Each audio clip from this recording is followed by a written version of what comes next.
معاكم مصطفى عبد الوهاب خالص يوم شيخ مهندس مصر صالح النشاط وإدارة الحديث.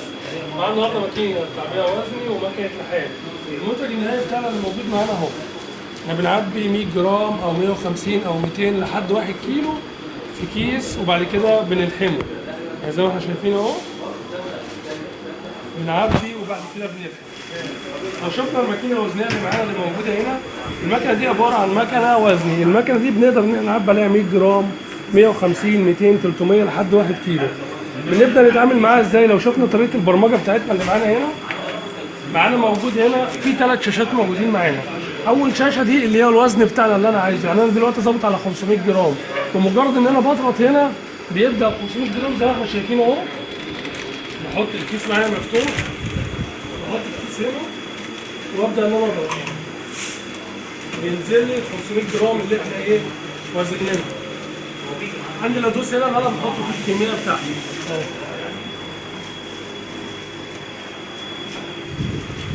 ببدا تاني ان انا احط الكيس اللي موجود معايا اهو هنا، بضغط بالدواسه بينزل لي 500 جرام. ببدا ان انا الحمه من هنا على المكنه، مكنه الحام السير.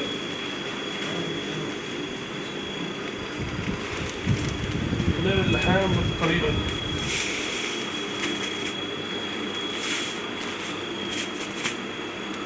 لو انا عايز هنا اوزن 1 كيلو،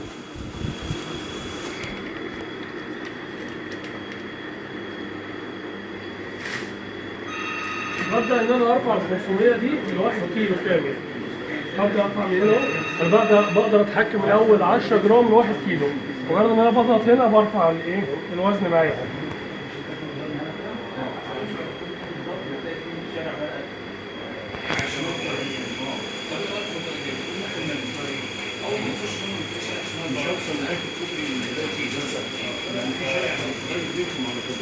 كده انا رفعت الوزن معايا ل 1 كيلو 999 جرام.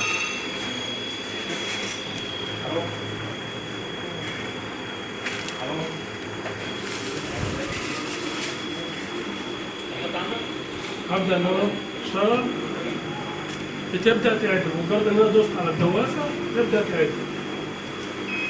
كده هي وزنت 1 كيلو معايا.